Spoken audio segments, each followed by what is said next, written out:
to Jake Jackets. Gear up to fire the cannon and hit the ice with your host, Jay Ashdown and Jake Gehringer. Yeah, no, it's a great time of year. It's the best time of year where like all the sports kind of meld together, and especially when hockey starts, it's the best time. Travis Kelce and Taylor Swift. Yeah, it's everywhere. It's everywhere. It's insane. It's preview season, everybody, and we're starting off with the westernmost. We're starting off with the champs. I want to welcome Jayson from the Vegas Fever podcast, a friend of ours from THPN. And actually before that, because you were one of our first follows when we started our Twitter, and right? Oh, really? Oh, that's going back. That's a few years. That's going back a couple of years. That's going back. Yeah. Yeah. I just got a notification that it was our 3-year anniversary on Twitter. So, or whatever they call it nowadays. Right. Thanks, Elon. Fun stuff. Yeah. Doing sure. It. Yeah. So yeah, we're hitting it off with the Pacific Division, and what better way to have a guest on than someone who covers the defending champs? I know. Okay, let's not. I'm trying to be humble, man, because let's not have the ego too big for your britches to start, right? I mean, every time I get sad this year, I'm just going to put on the Stanley Cup film, and I'll just be fine. So that's how that's going to go. All right. So my first question for you. Just watch parades of Williams' speech, like. Yeah. My first question is, when did you start celebrating in Game 5? Like, at what minute mark of that game? The Stone hat trick when I think that made it 8-3. I think because 8-3 was when you were confident it was over. Yes, I wasn't fully sold when it was 7-1 because I've seen some stuff. You know what I mean? So we've all seen some stuff. Yep. Yeah, I was not sold until it was 8-3 because it was 7-1 and 6-0, and then it was 7-3, and I'm just like, we're not gonna do this right now, right? And so when Stone got the Hattie finally, I was starting to lose it a little bit because the only memory that I have of the Stanley Cup in Vegas was the first year, and it's that series still bothers me. With Washington, right? Yeah, it bothers me less, but it bothered me up until that point a lot more because Vegas was up 1-0, and they were an Alex Tuck goal away from going up 2-0. People in Washington call that the save, and it didn't happen. In Vegas, was like, in 5. Or no, wait, that was group.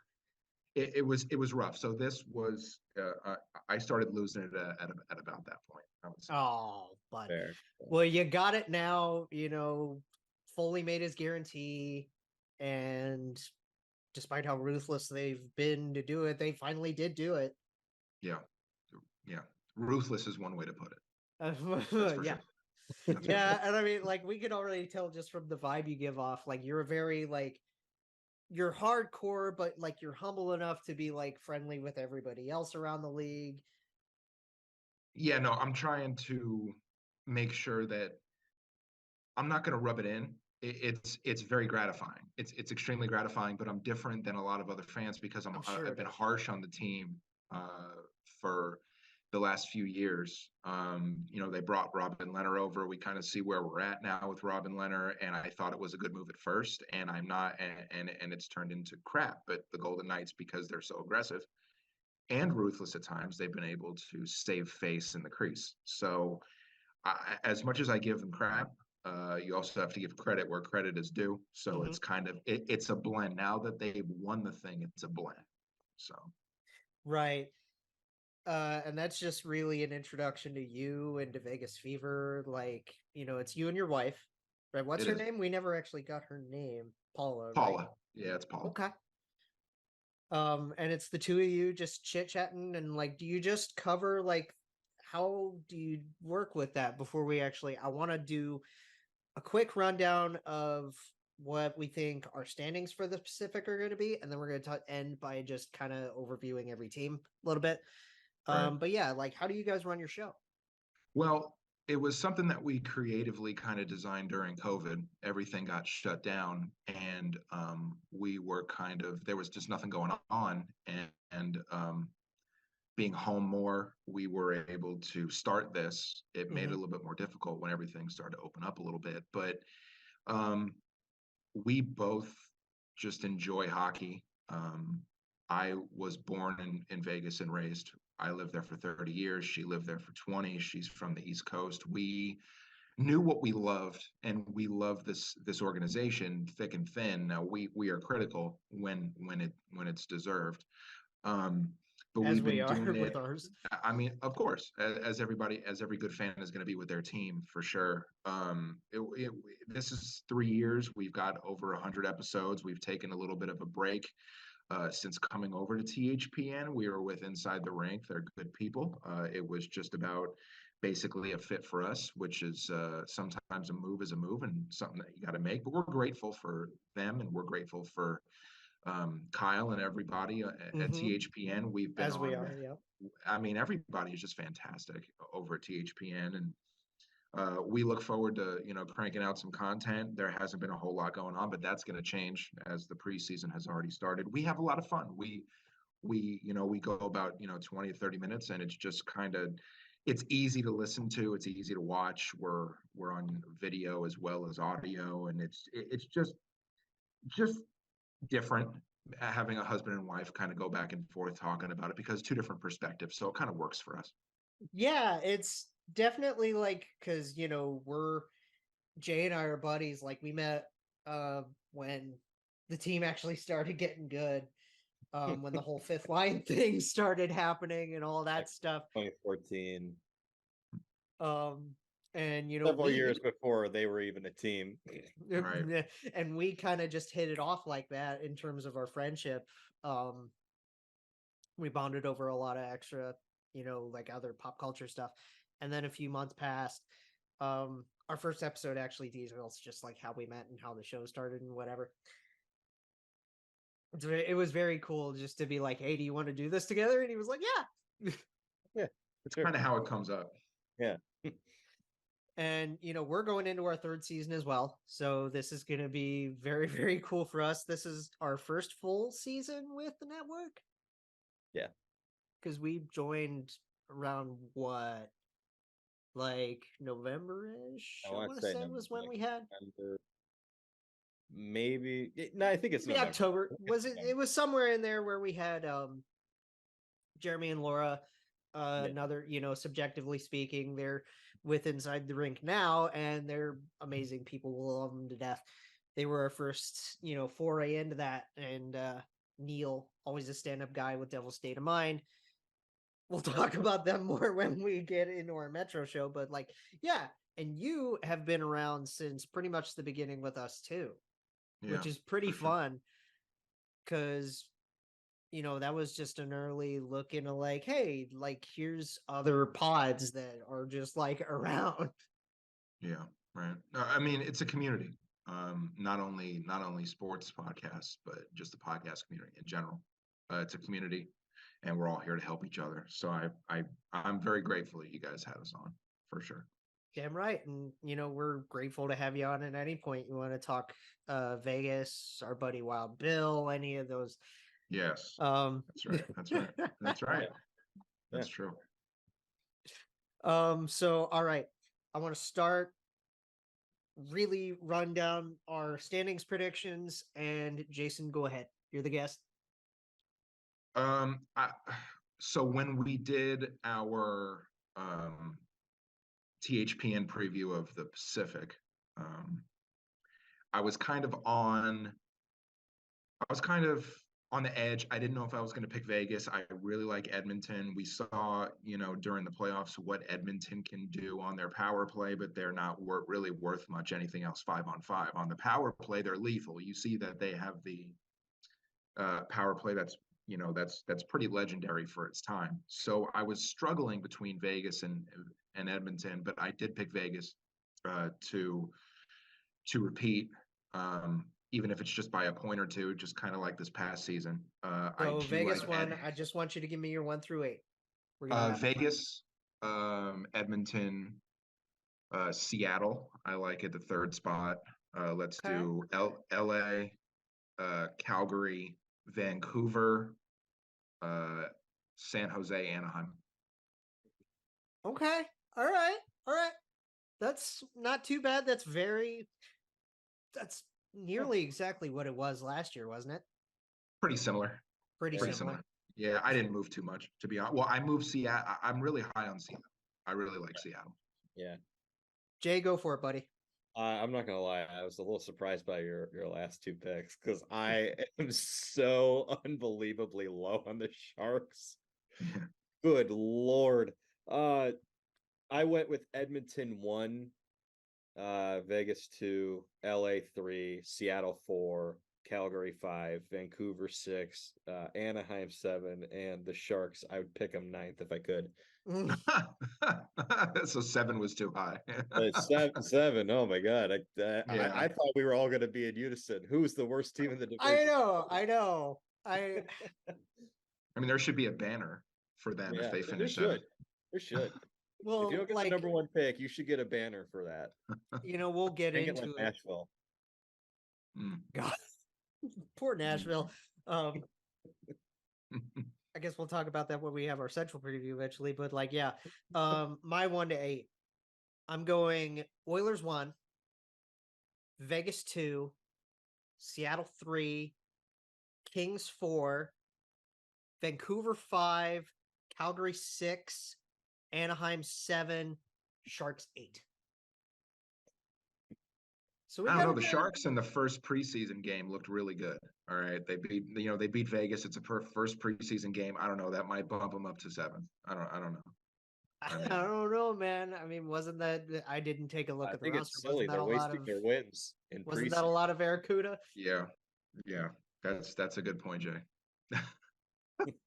Wasn't that roster a lot of Barracuda? I don't know, man. Yeah, it is. It is. The Vegas was a lot of Henderson that night too. So I mean, it's similar. So, I guess since I ended, I'm just gonna. Where do we want to go? Do we want to start with you guys? Let's start from the bottom. Do we want to start? Okay, we'll go bottom to top. How do we want to do this? Because we all kind of have a little bit of a flip flop in places.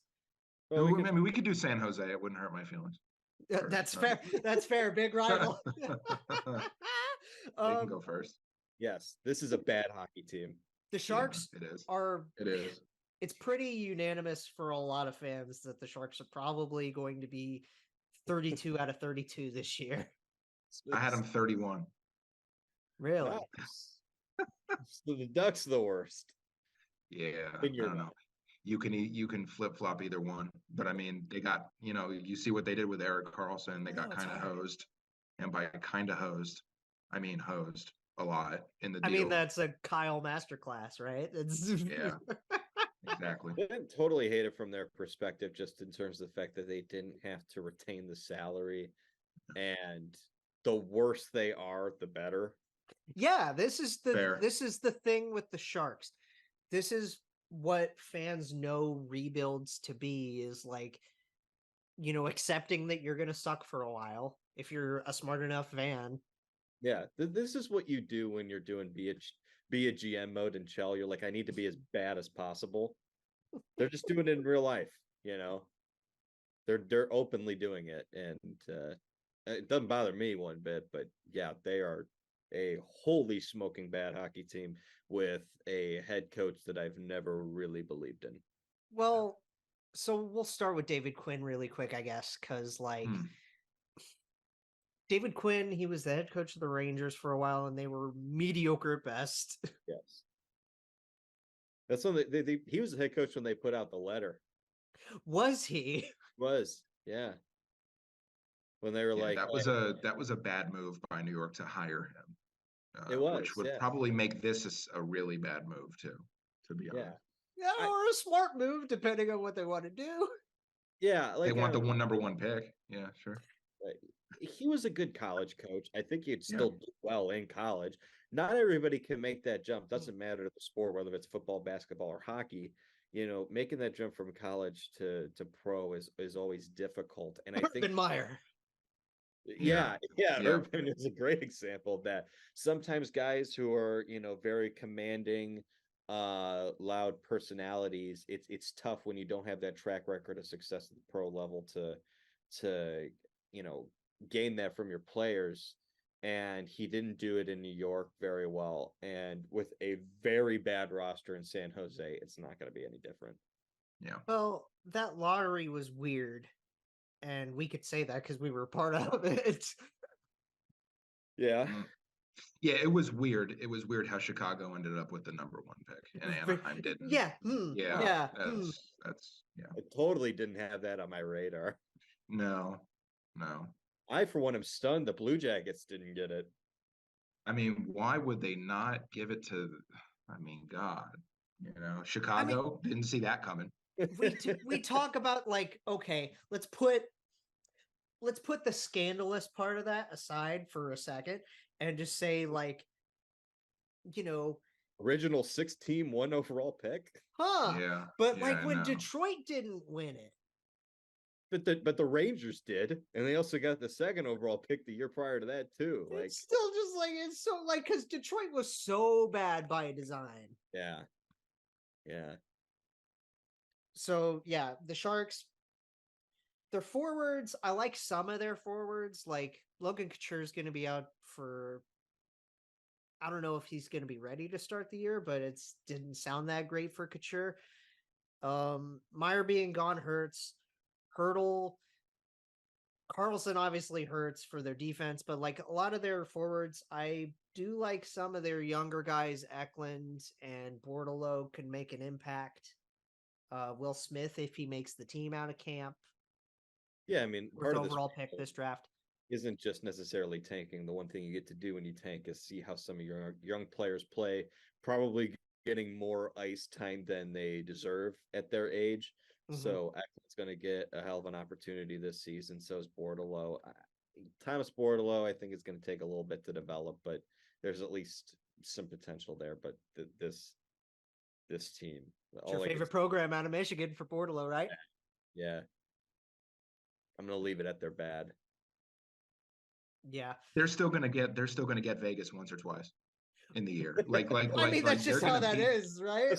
Yeah. Like they're going to beat them 7-0 on a night after they've won 5 in a row or some crap. Can you teach us how to do that with rivals? Because we can never win in Pittsburgh ever.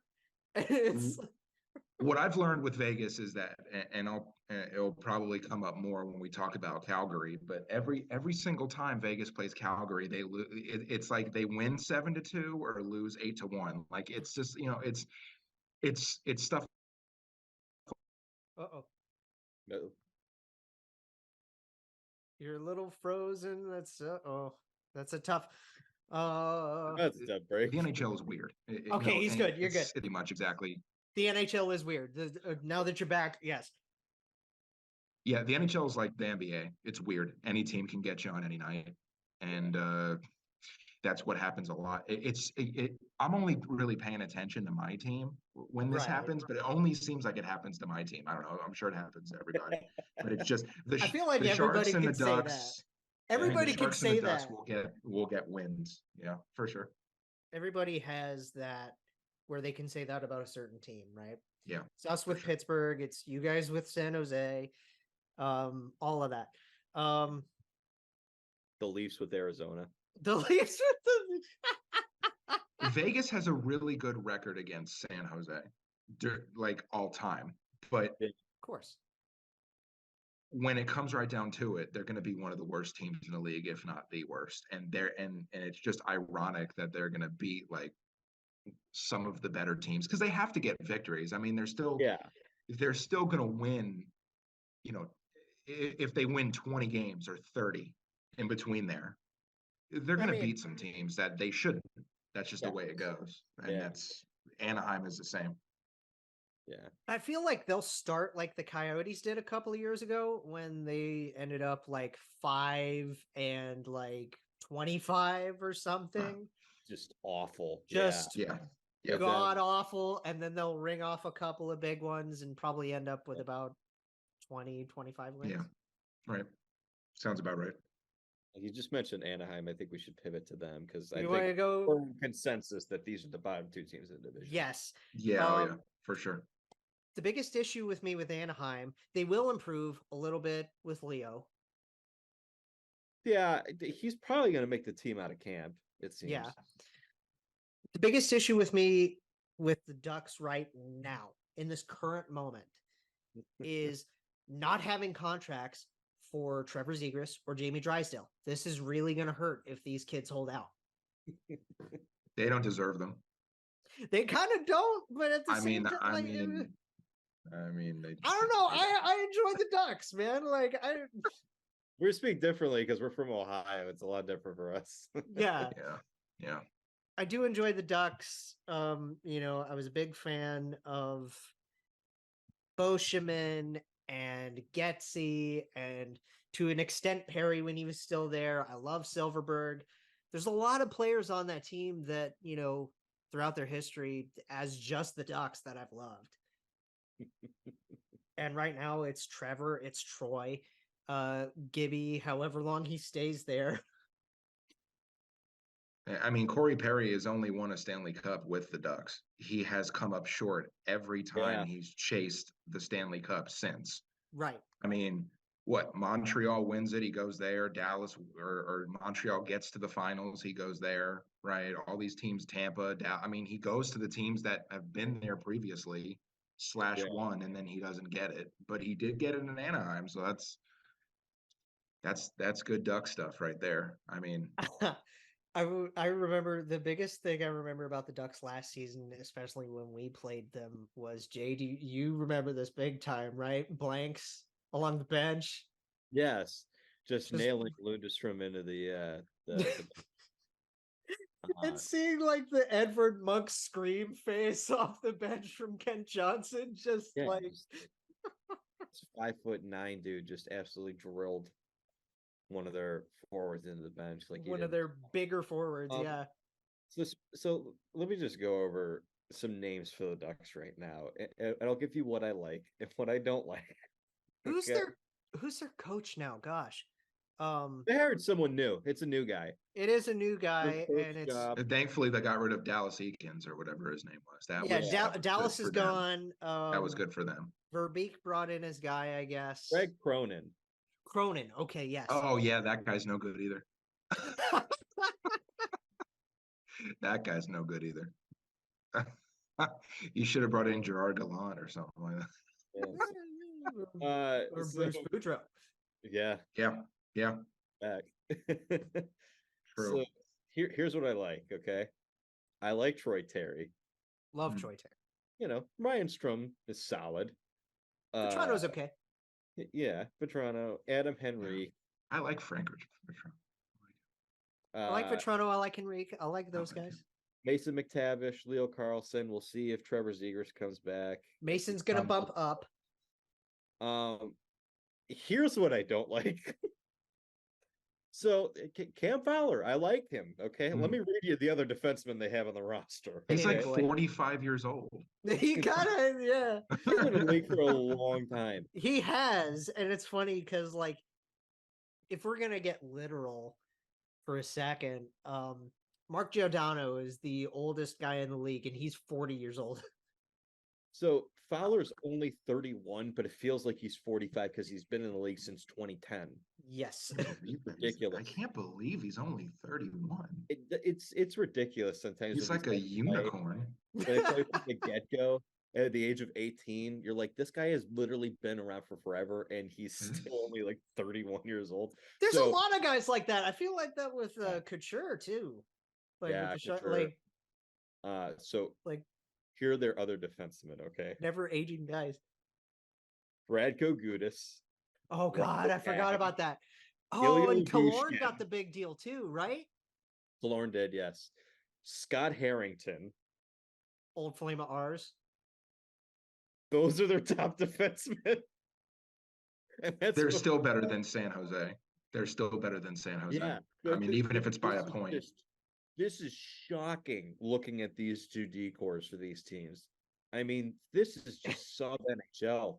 It's really rough out in Cali for a Lord. couple of those guys.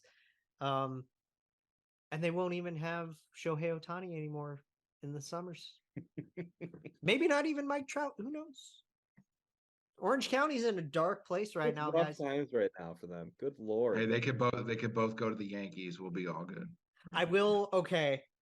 As a bit of a more like somber but kind of like nicer note, I do want to give condolences to our Ducks friends for Nick Curdiles really quick. Oh yeah. Yeah. That's very recent. That was tough motorcycle accident that he passed away in, and he was the first Orange County born player to play for the Ducks. That's right, yeah. That's a big one. That's a tough one. That's a tough That's loss. That's something you never want to hear about or see. No. You know. So I just wanted to do that really quick, while we're on the Ducks. Because maybe that could rattle off, obviously like a lot of us picked them 7th or 8th. Couple 7th. But still, like that could rally them for at least a few more wins, right? Like No. Maybe something. They're that bad. Just straight up no. I mean, this is Jay. Sorry. This is how he is. Just no. I don't really blame him. That's sad, and that's something that you never ever want to see or hear about. Which I know you were not saying that it wasn't, but about the wins thing, probably not. Like honestly, like on a lighter note. No, on a lighter note. No, it's a tough thing, but they'll have a couple more wins in San Jose, which is good. They will, and that's good for the California rivalry and all that. Yeah. And they'll raise a banner, because they got 7th place in the Pacific. Would be a huge win. Yeah, maybe not, depending on the draft pick they get. So I think we're pretty much in consensus that 5 and 6 may be interchangeable, but Flames and Canucks, and they're right by each other anyway. So right. Next.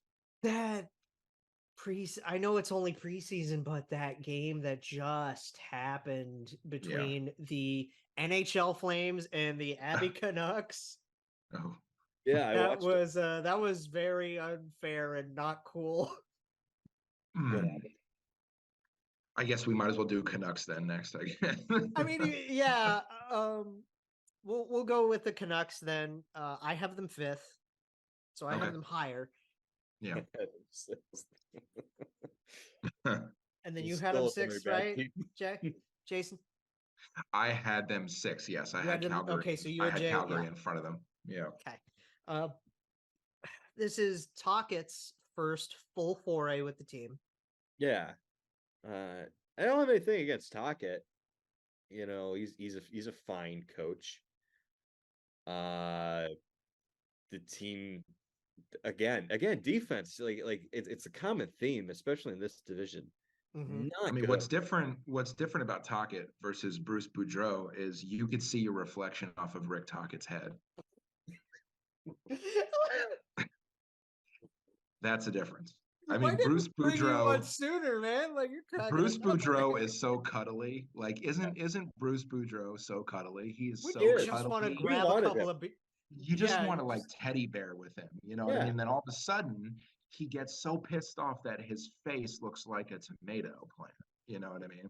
Like it's insane. Right? Is that the greatest gift of all time? And then he comes in. Whenever he came in, a couple years ago, whatever it was, 1.5 years ago, a couple years ago, he comes in and everybody is like, yeah, we love this dude. And they're like, there it is, right? There it is.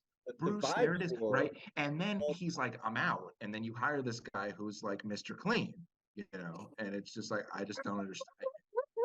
He's like an analyst, and he wasn't really a good. Where was he? Arizona? He wasn't. He was at Arizona. They went to the playoffs in the bubble with a team that is not a playoff team. Now, granted, they probably make the playoffs because of the bubble, but they needed a virus. They needed a pandemic. Arizona did to make the playoffs. Do you really need that virus too? Insane. I'm sorry, you really got me with the Mr. Clean. Insane, because it's crazy. Like it's like I mean Okay. I'm sorry, but I have nothing against this man. All right, Okay, all right. I don't know him from anybody. No, he'll be but fine. He'll be fine as a Yeah, coach. he'll live. Yeah, I mean, He'll live. I mean, he's making money off of having the head coaching job with the Vancouver Canucks. So Forwards. Okay, Right. forwards. PD's a big question mark because he wants, his contract still. Yeah. And he's gonna be fine. Like, I think they'll work something out. I hope they work something out for his sake. Quinn Hughes is the captain. Quinn Hughes is a captain, perfect captain choice. We talked about that. Yeah, just a very last show. captain choice. Like not Very- like in a bad way, just funny because it's just he's this very strange guy. Well, because I feel like with how loud the Vancouver market's been for the last Yeah. couple of years, they need somebody to dial it back. Yeah, and definitely he fits that mold very well. If they made JT Miller that captain, it would have been a I disaster. don't think they're even considering it, but no, the forward group I like. Yeah. JT I think will bounce back this season, be a little bit more productive offensively and be a little less distracting in the room. Question for you, I- Jason. Do you think he plays defense this year? I mean, JT Miller couldn't captain a pontoon boat. I'm not gonna lie to you. Okay, I'll be real honest. He couldn't. He couldn't captain a kayak. Yeah. He couldn't captain a surfboard. All right. Again, nothing against the man. All right, but if there's defense this year, that would be helpful. That I would mean, be helpful if he plays He's a defense this name year. that's been in the league for a long enough Yeah. where these shouldn't be issues.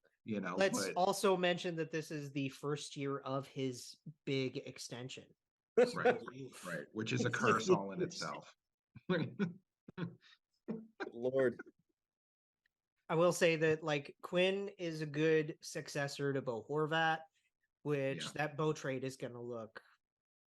It still just looks kind of like. I like it from their perspective because I'm not paying them all that money. He Yeah, wanted out but in it's the still worst just way kind of like possible. really murky and like. They needed to improve the defense.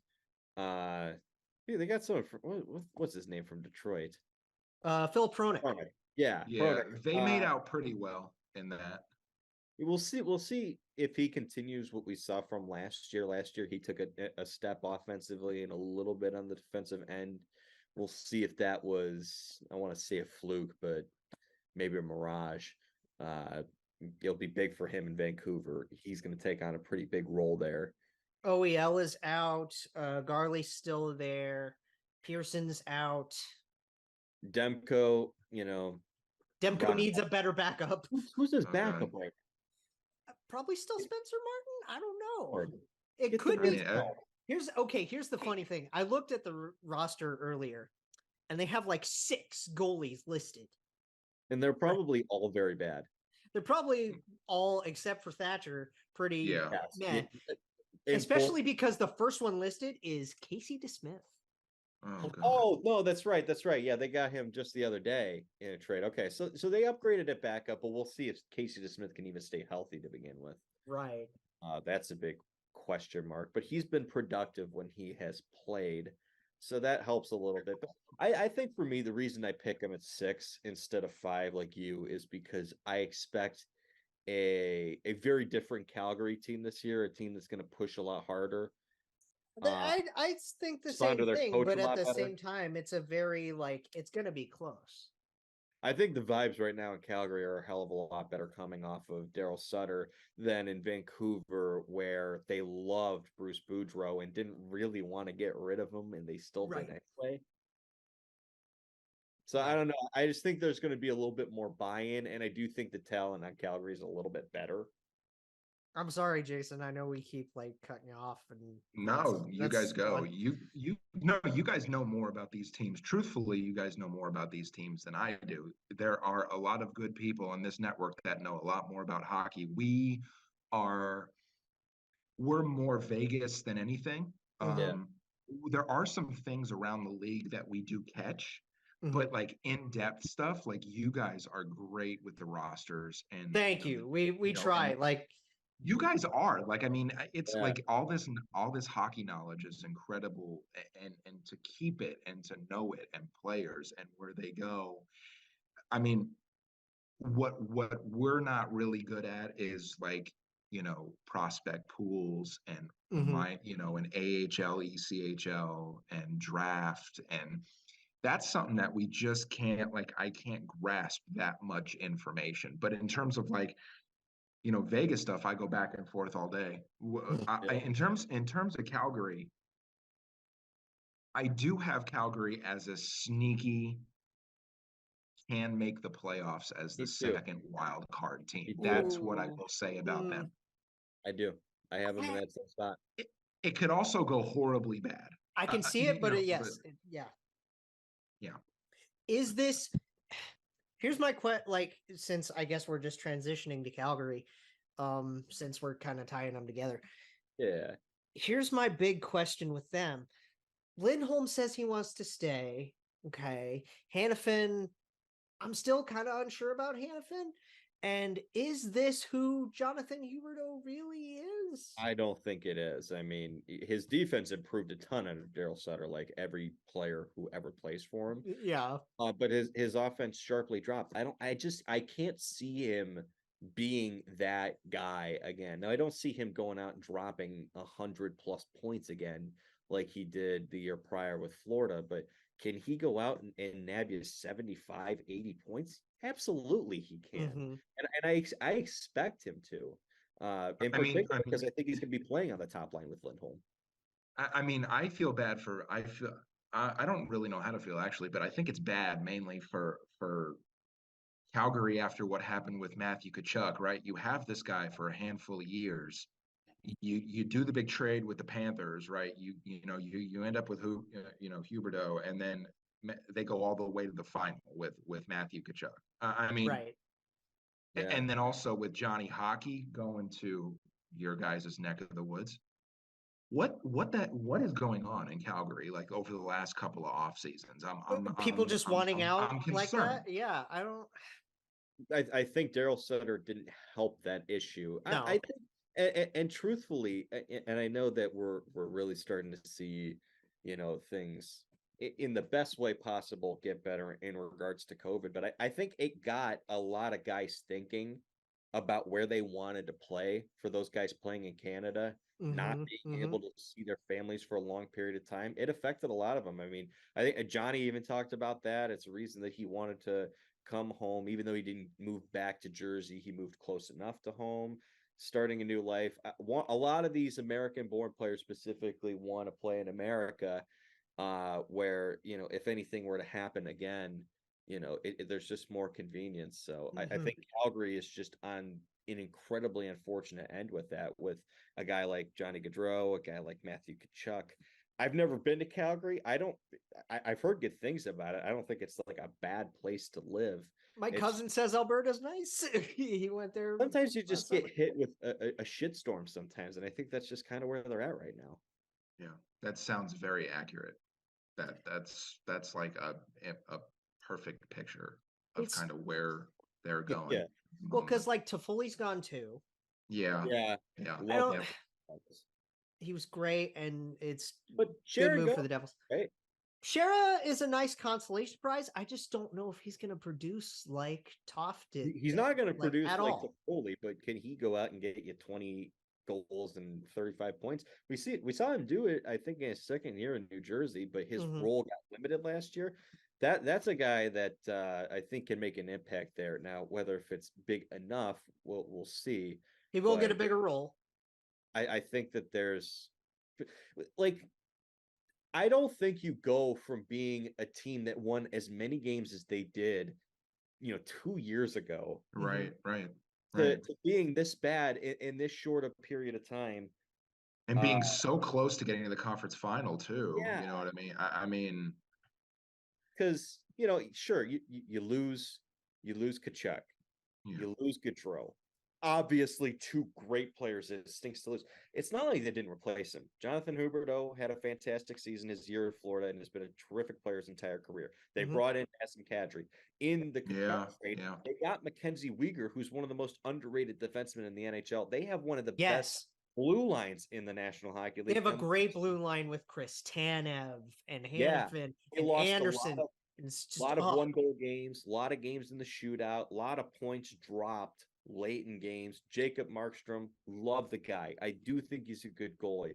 Could not, for the life of him, stop playing the puck and turning it over to people. Yeah, he couldn't stay in his net to save his life. Couldn't stay in his net to save his life. I think just it's one of those things where you saw them really good 2 years ago. For some reason, it just drops. I think the truth about the Calgary Flames lies somewhere in the middle, and it might be enough to be a second wild card.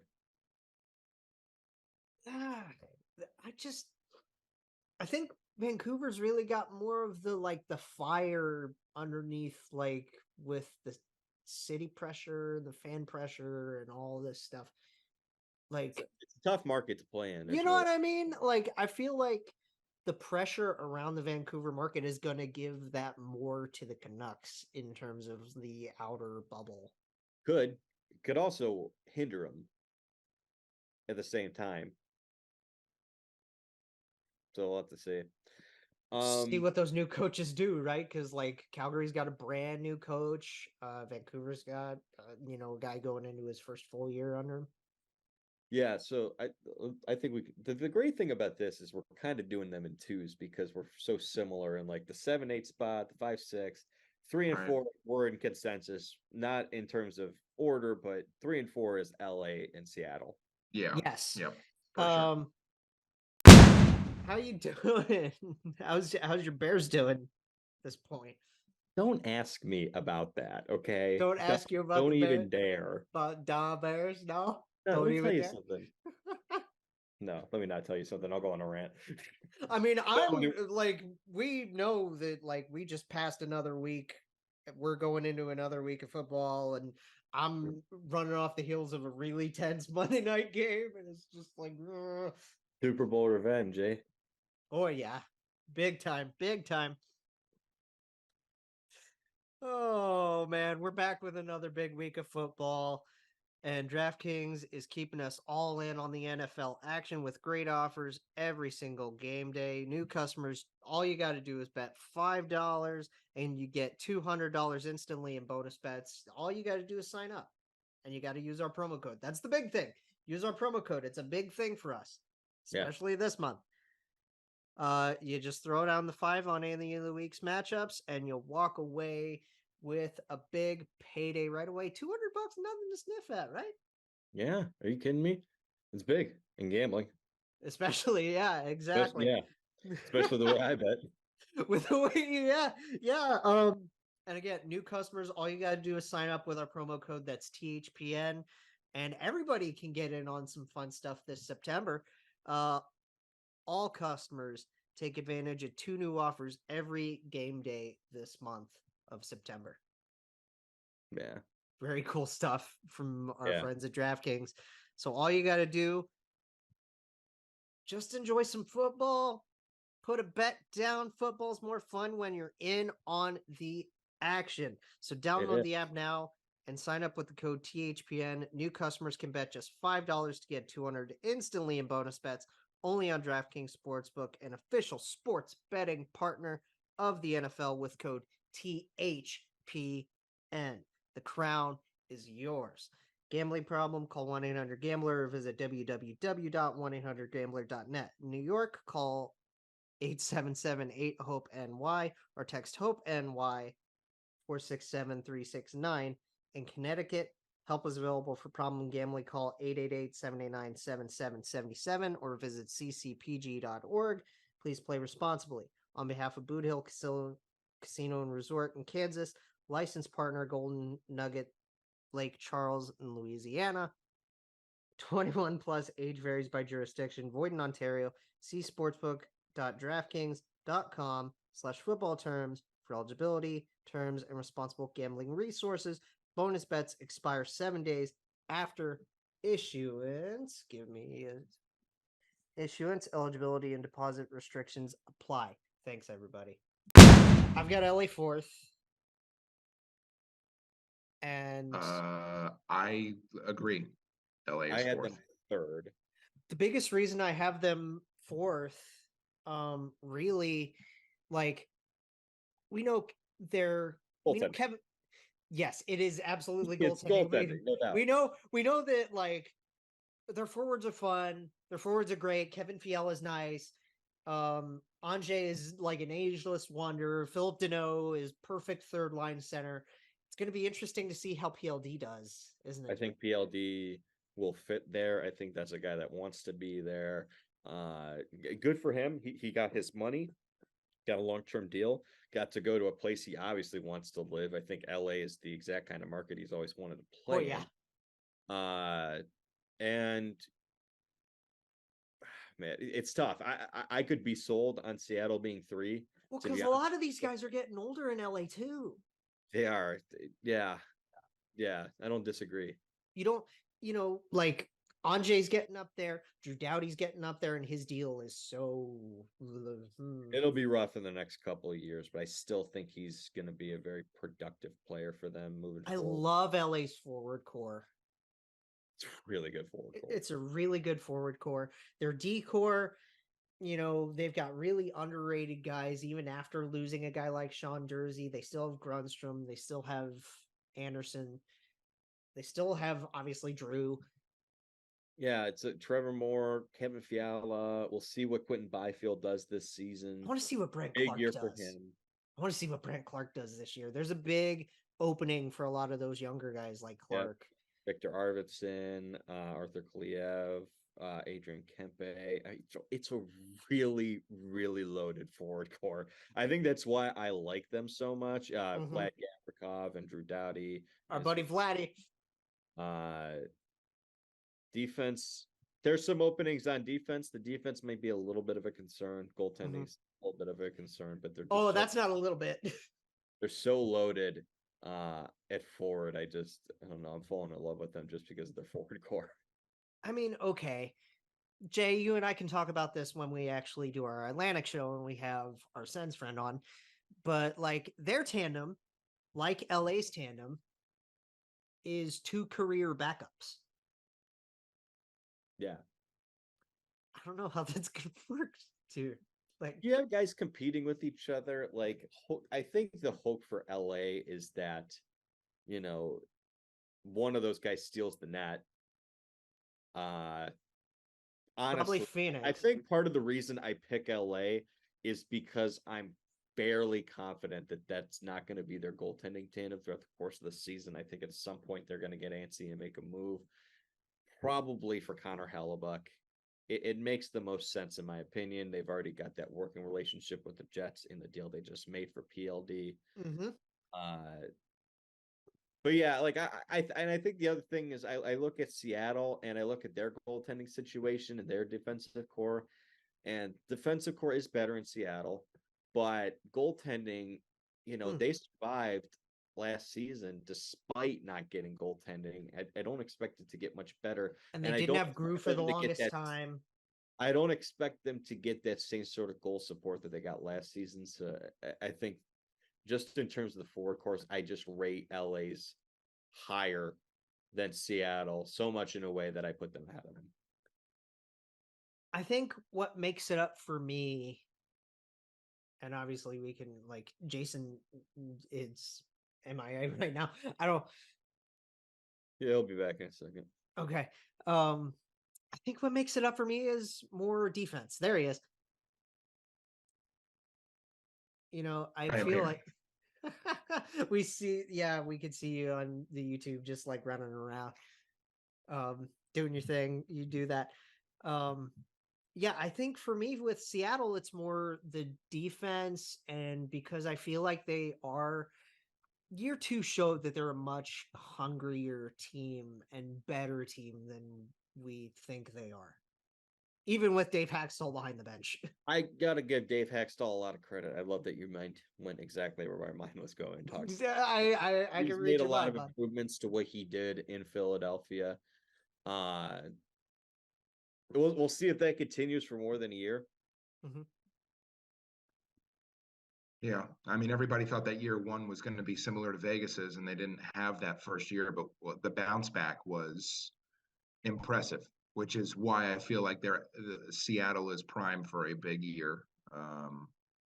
Well, Similar to what Vegas has done over the last handful of years, just kind of being always right there. That's what I think. That's why I'm so high on them. Could be you're gonna completely get wrong, but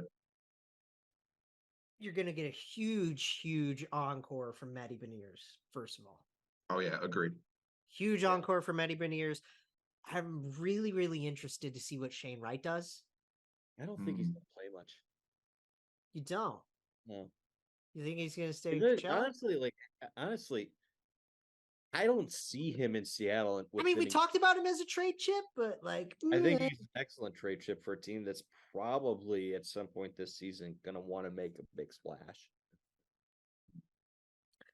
I don't know. It's because they've got my guy Oliver Bjorkstrand in there, and he's great middle six.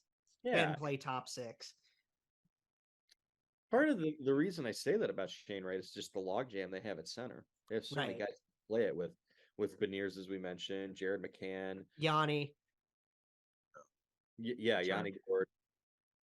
Yeah, I mean, they have big trade at the trade deadline written all over them. Like, they're just kind of like, I mean, at the trade deadline, you think about February, they could be kind of on the cusp, maybe, of being in the playoffs or not, and then they make that big deal or two to kind of get them there and ride that wave into the playoffs. That's what I think is going to happen. And if you're third in the Pacific, your matchup is the second team in the Pacific. That's your first round matchup is the team right above you. Which and that would be fun to get some expansion brethren going on.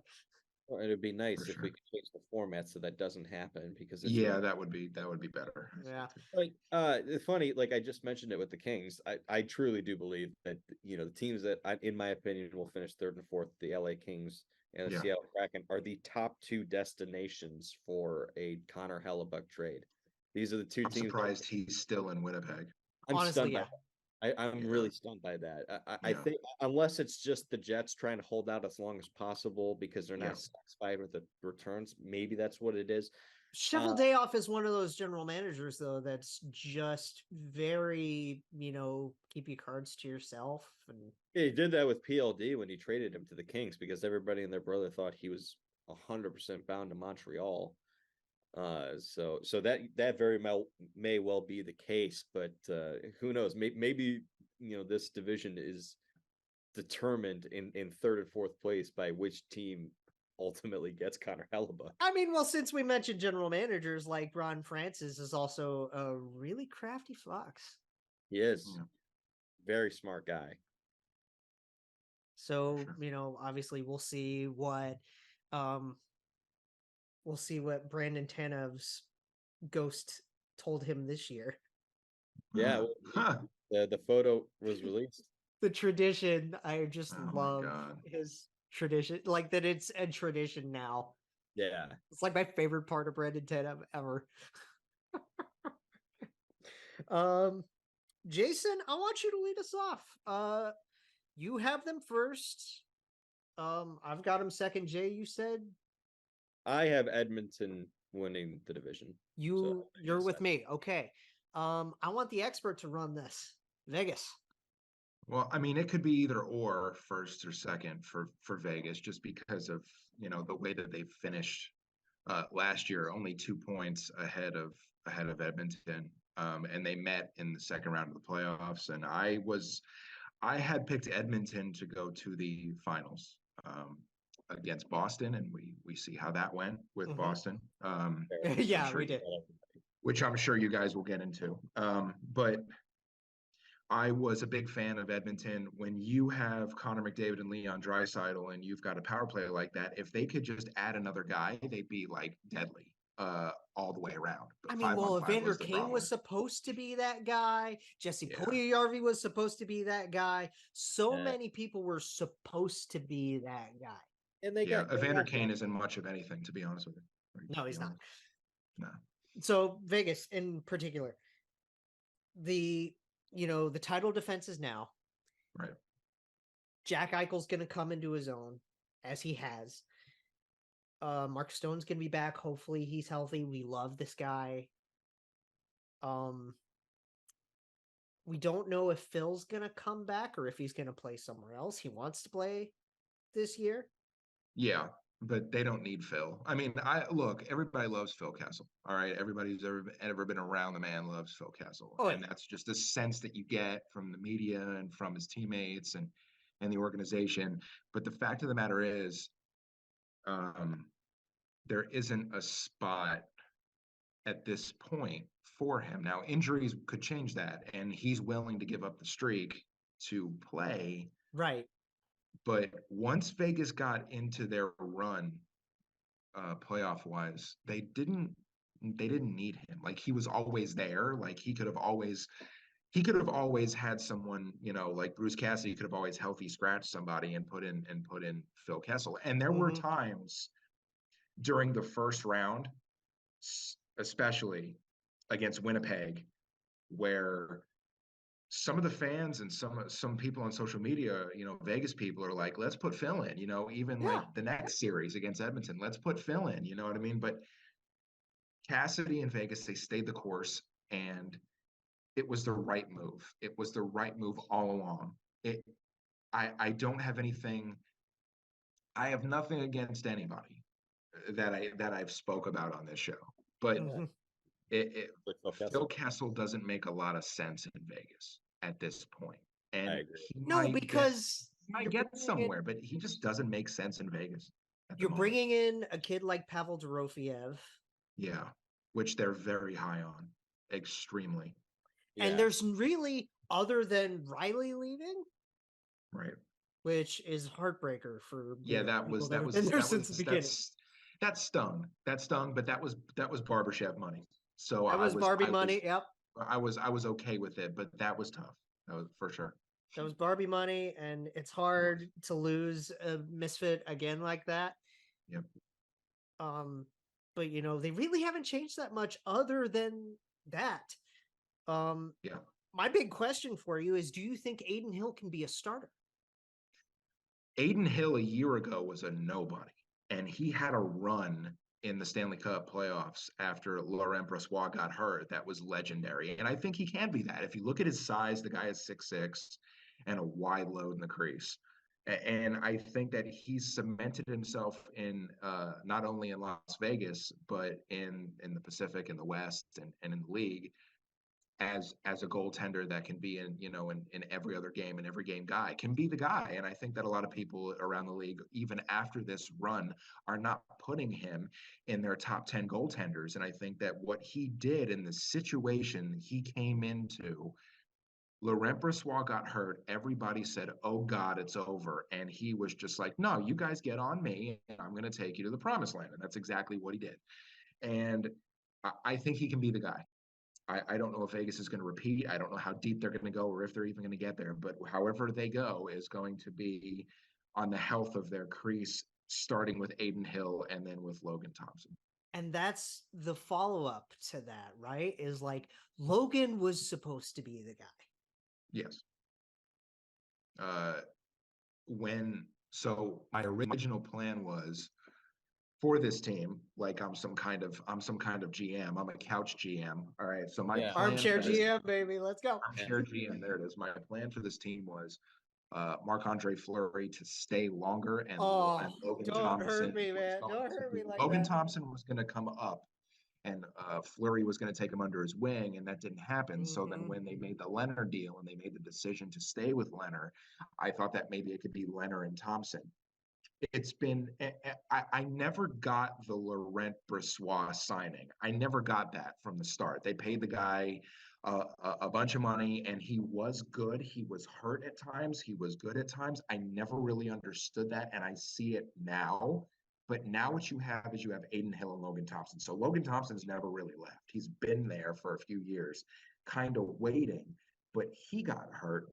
Brossoit got hurt. Adin Hill stepped in, and that's just where you are right now. But LT is when I've said on social and to other Vegas fans, LT is that dude. He is the dude when he is ready to be. But as soon as Aiden Hill took over, it was Aiden's show. And so LT is still there, and we'll see what comes of that situation. Yeah, I think for me personally, so the first reason that I picked Vegas for second is just natural Stanley Cup hangover. It happens for a lot of teams. I don't think it's going to be as bad for Vegas because I think they're such a strong team.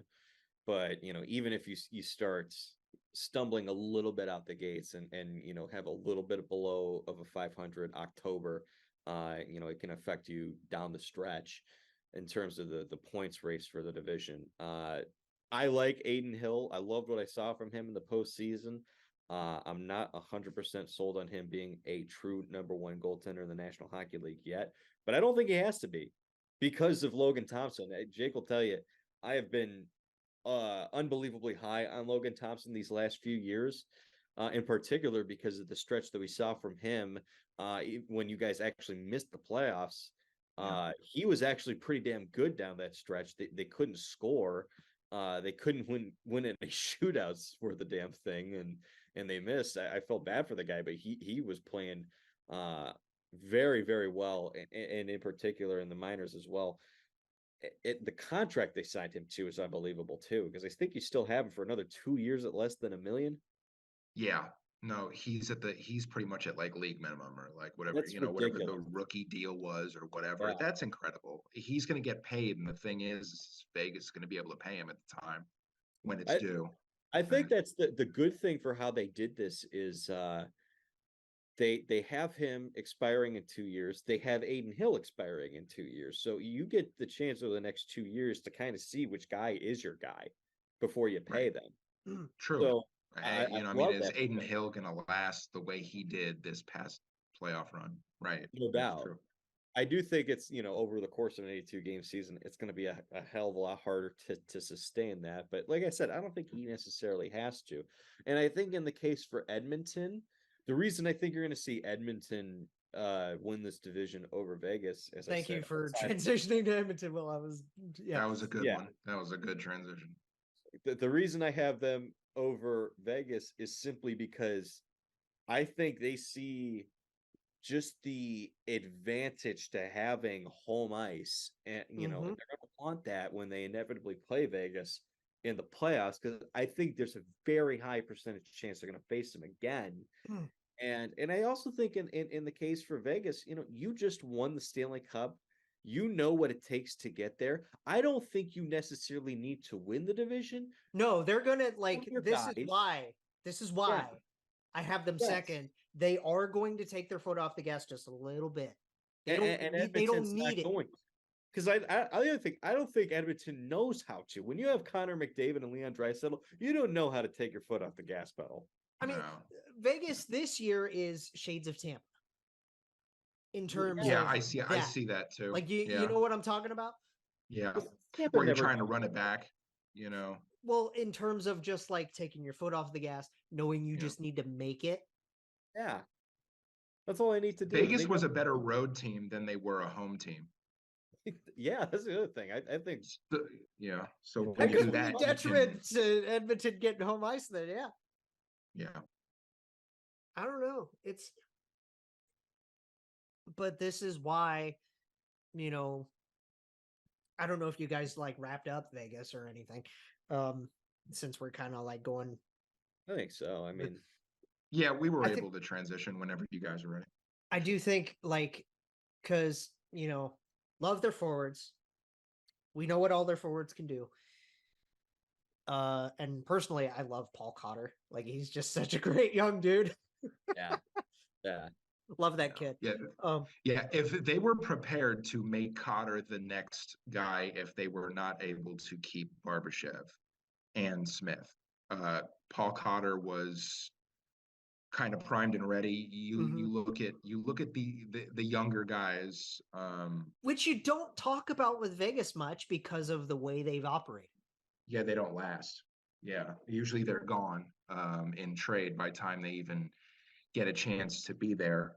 Most of their draft picks from their first three drafts or more are gone. Or a guy you go ahead and draft and then just give away. Pretty much. And that's just business and par for the course when it comes to Vegas. But I mean, you look at Dorofeev, and you look at Fraze, and you look at Brisson, I was going to guys that mention have Brisson, gotten yep. in the first 2 preseason games. All these guys are going to be with Henderson, and they're all on deck because Vegas isn't old, but Vegas isn't young. So Right. they got to be ready to play, and They you're got a good seeing age disparity. I think they're not. they're kind of right in the middle, which is helpful. Yeah, Real that's quick, nice. I do want to ask you a question because I think we've kind of wrapped everything up. I think we've said everything that we need to be said. Unless you I have mean, any... it's a shame that I wasn't there to talk about the 4-headed monster or the 2-headed monster and the way that Edmonton can try to do things. Yeah. Do you have any thoughts you want to get off real quick before I mean, we all know it's on the heels of Connor and Leon. I do think, despite how much I love Jack Campbell, I believe it's Skinner's net. Yeah. It is Stewart's net, and I think he's going to do fine. Their defense, they got a little bit more defensive structure. Matthias Ekholm was just gigantic for them last season. Ekholm was great. Evan Bouchard doesn't play a lot of defense, but is he damn good? You gotta see you paid the man. You gotta see if he's going to play like what you paid him, and that's Darnell Nurse. Yes. No doubt about it. And that's really it. I think, Edmonton is going to go as far as the best player in the world can take them. Yeah, and the other to your point with Darnell Nurse, the Matthias Ekholm trade helps him a lot, and I know that Ekholm did play there a little bit last year, obviously after the deadline. So, I think it makes his job a little easier because you're paying him number 1 defenseman money, but you don't have to play him as your number 1 defenseman if you don't fit. That might help him actually play up to the contract. Well, because I'm trying to think of, because with defenseman handedness is a whole thing, right? Yeah. I'm just trying to remember. Obsessed with it for no reason. I'm just trying to remember what handedness between Ekholm and Nurse both are. They're both left. They're both left. Right. Okay.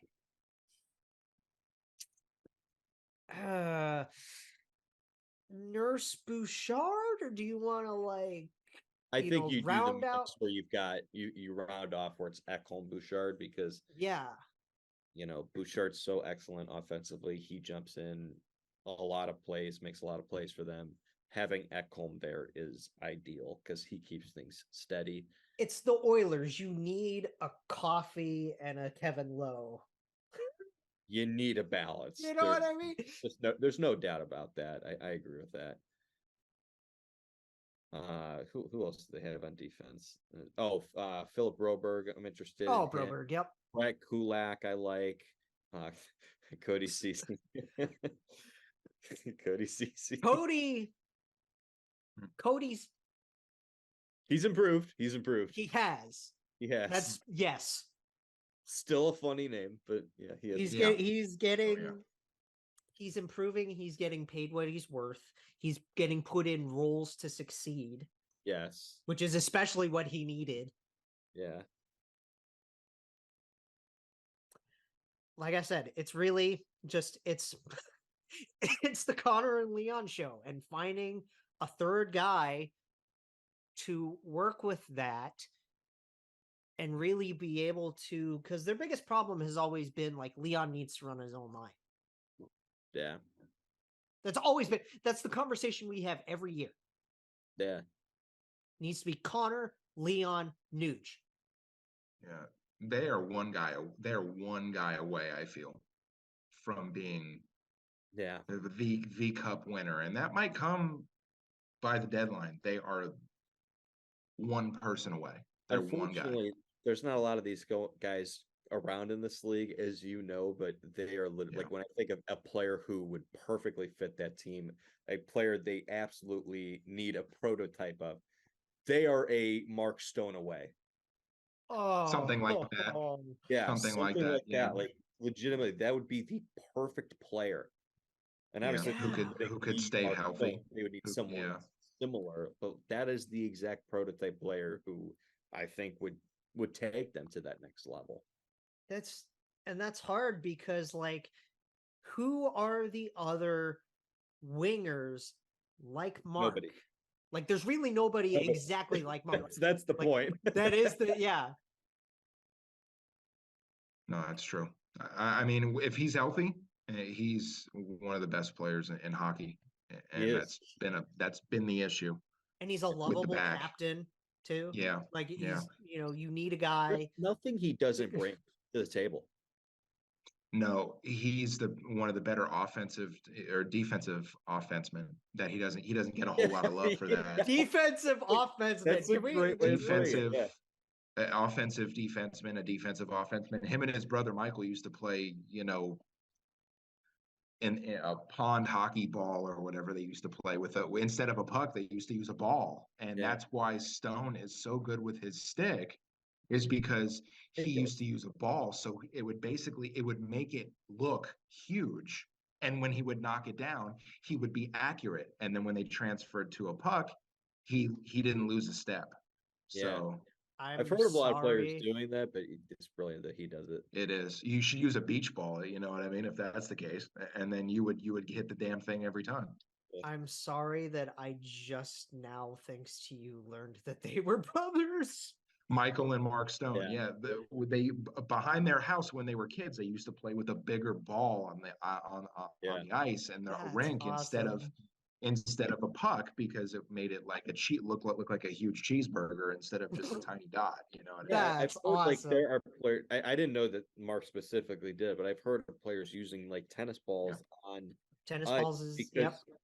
It helps them control things a lot better. If you can control a tennis ball on ice, it's so much easier to control a puck and make your stick work so much better. But to the question that I wanted to ask you, so.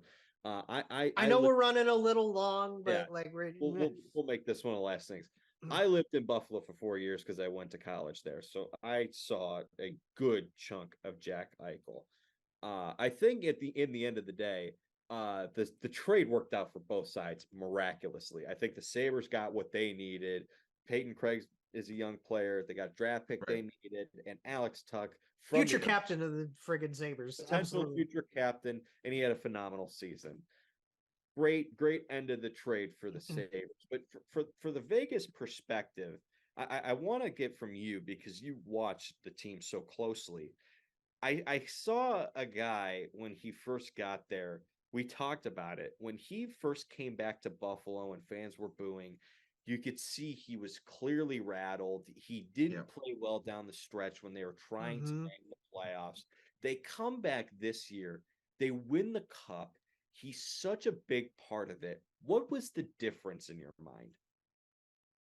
The fact that he was 100% or close to it healthy, because he was able to have a full year of recovery from the neck surgery that, may I say, the neck surgery that Jack Eichel wanted to have, and that he was allowed to have, and that he should have had. And quite frankly, when he was back in Buffalo the second time, he got well-deserved retribution. I do not give a damn what people say. And I am sorry that might offend people in Buffalo. And I'm sorry that you lived in Buffalo for 4 years, dude. I'm sorry.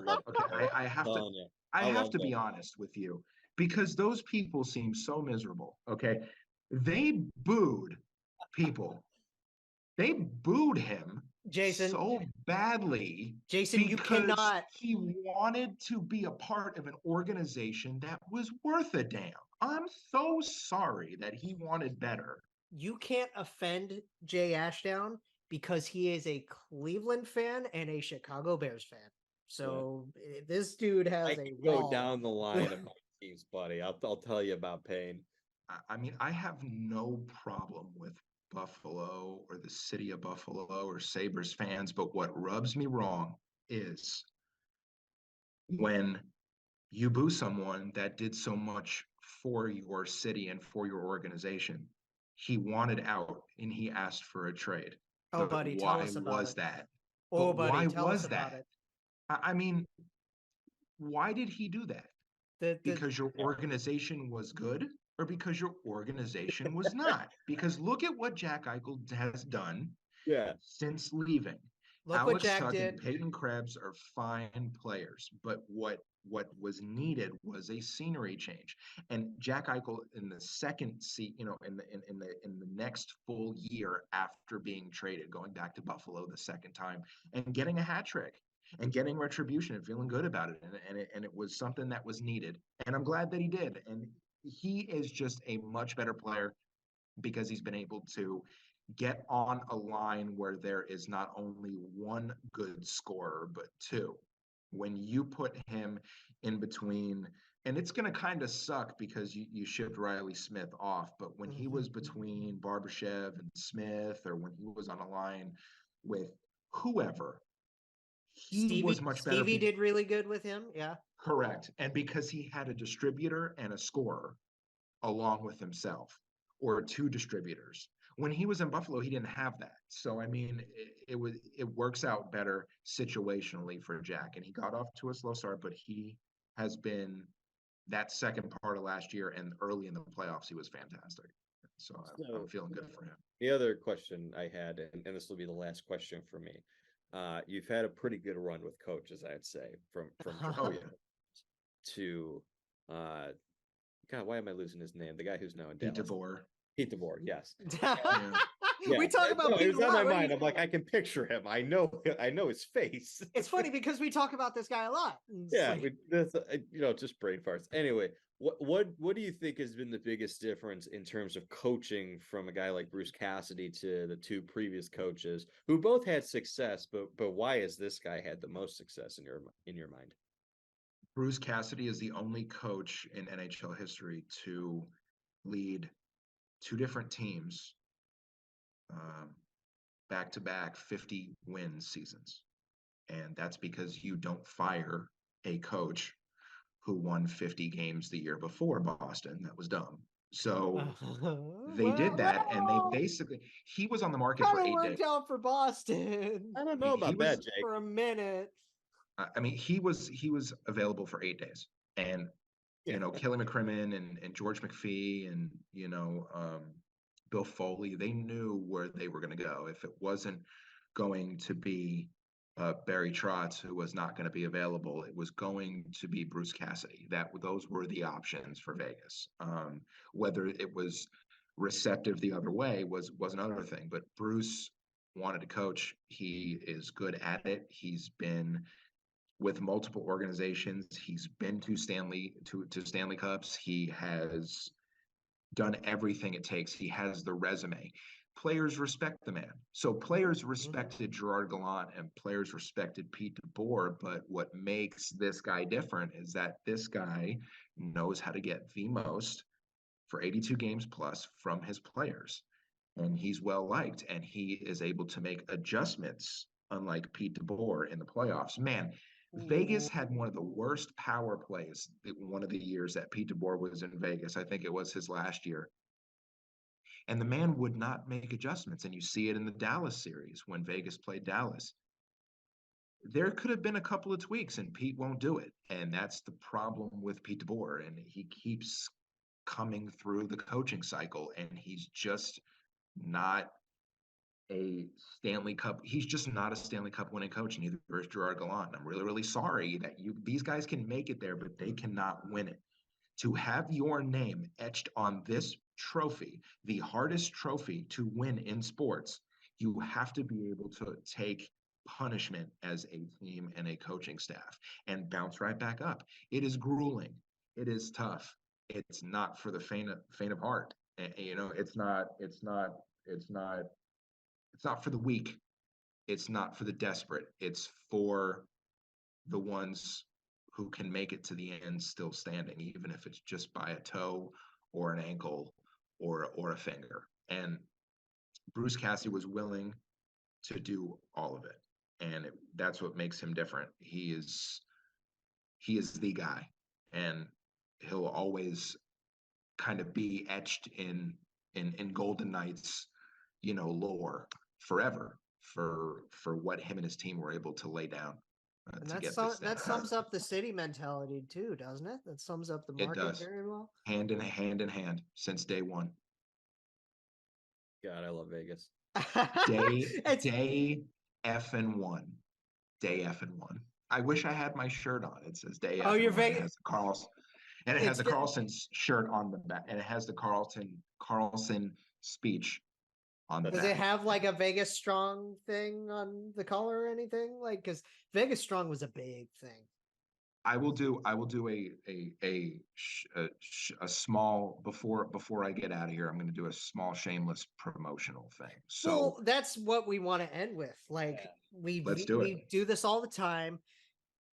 You all know our predictions for the Pacific. Jayson, we want to thank you for coming on, man. Like this has been a couple years in the making, bro. Like I know. Thank you for having us. Appreciate it. Obviously bring Paula on when she's got time next time. Like she's not feeling herself, but she will be on next time we come on. We'll love to have you both on. Just this has been our first preview with THPN fam, and now that you're with us, plug away. So I'm at Vegas Fever Pod on Twitter. Paula is at The Golden Wife. You can find us on YouTube, our channel. Just type in the Vegas Fever Podcast in the search bar. We're on everywhere you can get podcasts. Just type our name in the search bar. Once again, what I was going to do for the shameless plug, our friend Kyle at Vegas Varsity on Twitter is somebody that we work with, a local business in Las Vegas who does merch, specifically shirts and hats and jackets for Vegas sports, not only Golden Knights, but also UNLV and Raiders and high school sports, etc. The shirt that I was talking to you about, which I should be wearing, but it's been a day, which is hence where the beer came in. I feel it. So he's at Vegas Varsity, vegasvarsity.com. He makes merch, and the shirt that he made was it said day effing one on it. And it had Carlson's speech on the back. And if you go to his website, vegasvarsity.com, and just look for any of the stuff, we have a code. It's VFP10 at checkout, and you'll get 10% off. And we also work with Monkey Cult Coffee, monkeycultcoffee.com, and you can get 10% off by using the same code there as well. So that's us. And obviously for, all three of us, you got to sign up for DraftKings. You got to use our promo code THPN. Because it helps me and Jay. It helps Jayson and Paula. It helps all the other 100+ shows that we have on this network. You get in on some fun. At the same time, you can follow us. Obviously, our personals. We have by Jay Ashdown. We have Snake Geringer. We have JJ Jackets Pod on Twitter and stuff. The YouTube, everywhere. And this has been the Pacific preview with Vegas Fever. Thank you guys. Thank you, and we'll see y'all coming up for the Atlantic Month. Jake Jackets, a podcast for fifth liners and all puckheads around. Follow the guys on Twitter at Snake Geringer, GARRINGER, and at by Jay Ashdown. And subscribe on YouTube or wherever you listen. March on.